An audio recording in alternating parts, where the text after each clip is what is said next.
It is 2:13 a.m. The sirens over Tel Aviv scream like wounded trumpets.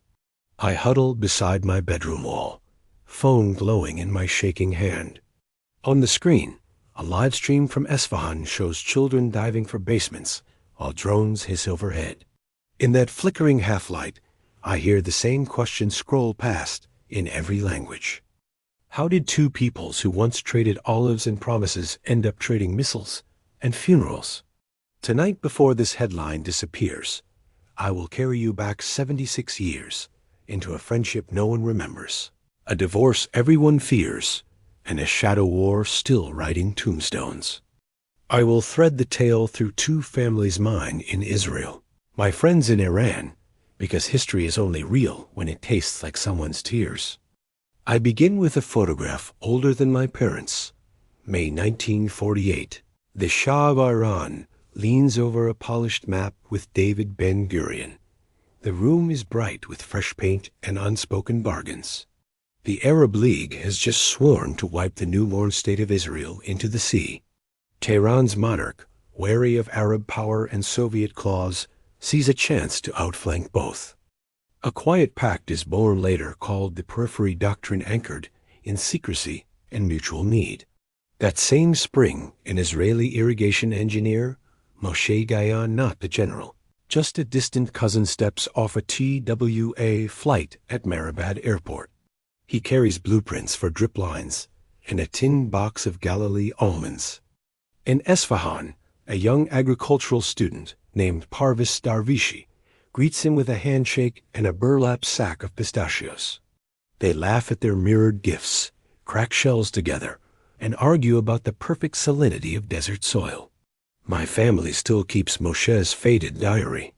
The first entry from Iran reads, "Their sun burns hotter, yet their hospitality is cool water." Within 10 years, the secret alliance thickens. Mossad rents a townhouse on Shimran Avenue. Israeli pilots train Iranian cadets on French simulators. Oil flows west through a hidden pipeline, while radar parts slip east in diplomatic pouches branded medical equipment. There are cocktail parties in Tehran, where Hebrew mingles with Farsi and jazz hangs in the smoky air. On a September evening in 1957, Moshe's daughter Shira sits at her father's workbench in Haifa, scribbling a letter to her new pen pal, Parviz's sister Parisa. "Your pistachios arrived green as emeralds. Father says our Negev peaches will grow plump once your wells pump water the Israeli way. One day our orchards must meet." Parisa, a nursing student at Pahlavi University, writes back on lilac-tinted stationery, "My brother swears Israelis invented patience itself. Your drip valves leak hope one drop at a time." Their letters cross oceans stuffed with pressed petals, postage stamps, and shy curiosities about Hebrew prayers and Persian lullabies. Hope tastes of almonds and rosewater. Yet politics rarely leaves lovers or letters untouched. In the 1960s, Iran buys American F-4 Phantoms and Israeli surveillance gear. Tel Aviv newspapers murmur about the Persian Bridge. But on university walls in Tehran, whispers of inequality and secrecy ferment. Students chant for freedom, clerics grumble about godlessness, and oil riches widen the gap between palace chandeliers and village dust. Winter 1979 detonates everything. January 16th, dawn frost silvers Tehran roofs. The Shah, cancer gnawing at his body, slips onto a royal Boeing and vanishes into exile. Streets fill with bewildered silence. February 1st, a chartered Air France 747 touches down. Ayatollah Ruhollah Khomeini steps onto the tarmac, black cloak billowing. Millions flood Azadi Square, fists pumping, voices thundering, Marg Bar Amrika, Marg Bar Israel. Death to America, death to Israel. That night, Parissa's diary entry quivers with ink blots. Soldiers painted over the Stars of David on the old hangar. Men who once bought limes outside the synagogue now spit at its gate. I still carry Shira's peach pit in my coat. I fear it may shrivel. 3 weeks later, At 3:42 a, the Israeli flag is lowered from the embassy roof. Staff slip across the Turkish border with forged passports. The embassy compound is handed to the PLO. Tehran radio rebrands Israel the Little Satan, a poisoned echo of Great Satan reserved for the United States. Shira, now 27, stands on Haifa's pier, clutching a transistor radio. She hears crowds chanting in Farsi words Parisa, once translated lovingly, and feels them slice across the water like broken glass. She mails a final letter, but it returns unopened, stamped service suspended. The 1980s bleed by. Iran and Iraq trade artillery across the Shat al-Arab. Saddam's mustard gas drifts on desert wind. Israel, terrified of Baghdad's ambitions, secretly funnels spare parts to Iranian phantoms through European cutouts, a cynical calculus. Help yesterday. Friends survive, so today as enemy bleeds. Washington will later call this tangle Iran-Contra. Ordinary soldiers just call it confusion. On an August dawn in 1987, Hezbollah fighters ambush an Israeli patrol near Sidon. Captain Ely, Dayan Shira's younger brother, dies, clutching a letter to his fiancée, blood soaking the ink. That same month in Avaz, 19-year-old Riza Darvishi Parisa, and Parviz's nephew, inhales blistering gas on the Basra front. His lungs scar like burnt parchment. He coughs until his ribs crack. Two funerals, 1,200 miles apart, share the same lullaby. Mothers humming against flag-draped coffins. The families do not speak, but somewhere deep in Galilee an almond tree grows tall, and in Esfahan an old pistachio orchard drops fruit into dust. The new millennium creeps in on fiber-optic cables. Satellite images leak of buried centrifuges at Natanz. UN inspectors argue over uranium hexafluoride counts. Israel waves compact discs at the Security Council, warning of clocks near midnight. Iran insists it wants electricity, not apocalypse. In 2010, a worm called Stuxnet slithers through Siemens code, spinning centrifuges until they shred themselves. To Iranian engineers, it sounds like devils whistling in steel. One such engineer, Mehdi Amini, stares at the sparking cascade and whispers, "I am only trying to keep my daughter in college, not build bombs."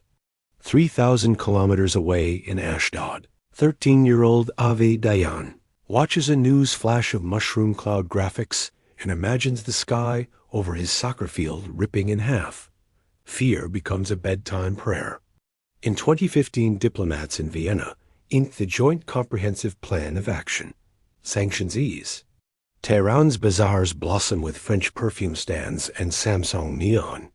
For 18 months, cab drivers joke, finally, pistachios for everyone. Then in 2018, the United States exits the deal. Centrifuges were back to life like awakened hornets. Oil money shrinks, hope contracts, Twitter feeds seethe. October 7, 2023 will forever live in Israeli nightmares. Hamas gunmen burst from Gaza tunnels, slaughtering 1,200 civilians, torching kibbutz homes, dragging hostages toward darkness. Jerusalem points to Tehran's bankroll. Tehran hails resistance. Israel's response flattens Gaza blocks. Hezbollah rockets streak in solidarity. Houthi drones rise from Yemen, casting metallic shadows across the Red Sea. Avi, now 26 and an EMT volunteer, kneels beside a teenage concert-goer bleeding on the Nova Festival grounds. He knows nothing of Geopolitics 101, only the taste of dust and gunpowder on his teeth. The next night in Shiraz, Mehdi's daughter Sarah records a voice memo while window glass shivers from distant explosions. If the lights fail again, I will study calculus by candle. Somehow, Avia's relief team partners with an NGO using encrypted apps to share civilian medical tips across conflict zones. An algorithm pairs him with Sarah for resource exchange. The first message is strictly technical recommended dose of tranexamic acid, but curiosity pries open a crack. Avi, I lost 2 friends at the festival. I can't sleep. Sarah, we have nightly blackouts. I also can't sleep. They do not trade flags, only insomnia. June 13th, 2025. Before dawn, jets roar above Natanz. By nightfall, explosions bloom in Fordo and Esfahan. Cameras in orbit capture shockwaves rippling through desert dust. News anchors call it history's first openly acknowledged Israel-US joint strike on Iran's nuclear core. Tehran's reply arrives in swarms ballistic missiles, drones, salvos of rhetoric. Casualty tickers crawl across every screen. 430 Iranians dead, thousands wounded. 24 Israeli civilians killed by falling shrapnel and drone debris. Air raid apps ping phones on both coasts of the Persian Gulf. UN Secretary-General Antonio Guterres warns of regional conflagration. The phrase lands like wet ash. In Tel Aviv, a wedding pauses mid-vows as sirens slice the night. The groom drapes his jacket over his bride's head and shepherds guests into a stairwell. In Esfahan, a father presses his palms over his son's ears to muffle the rolling thunder of interceptors. 2 governments trade ordnance. 2 children trade fear. On June 21st, Israeli jets target a safe house near Aleppo. IRGC commanders Said Izadi, Benan Shariari, and Amin Khorjudaki accused architects of drone swarms die beneath collapsing concrete. Iranian TV vows fiery revenge. Israeli talk shows wonder aloud whether revenge has already been bargained into some smoky back channel. Ordinary people wonder how to refill prescriptions when roads are closed. That night, Avi messages Sarah, a single photo. His grandmother's almond tree, branches splintered by falling shrapnel. Yet one green nut still clings stubbornly. Sarah replies with a picture of her family's pistachio orchard trunks charred, but a shoot of new leaves pushing through soot. I promised you emotional truth, not easy answers. So here are the last threads. Parisa, now gray-haired and stooped from years of nursing chemical burn victims, writes to an address she is not sure exists. Shira, I still dream of our orchard of blended trees. I fear I will die before I taste its fruit. Shira, her own hair silvering, but her hands still steady from decades grafting saplings, answers through a humanitarian intermediary. The peach pit you sent me survived. This spring it bore fruit sweet, a little tart, like hope. I saved 3 seeds for you. Neither letter travels quickly. Checkpoints sniff for hidden codes. Yet somehow both reach their destinations. Edges crumpled, words intact. 2 grandmothers read about blossoms across battle lines and let tears baptize paper. I finish writing this as dawn cracks pale over the Mediterranean. Sirens have fallen silent for now. Seagulls quarrel above the waves as if nothing extraordinary happened. In my kitchen, a bowl of almonds waits beside a bowl of pistachios. I hold 1 nut from each tree, rub them together, listen to their hard shells click. They do not reveal which orchard felt more sun, which farmer prayed harder for rain.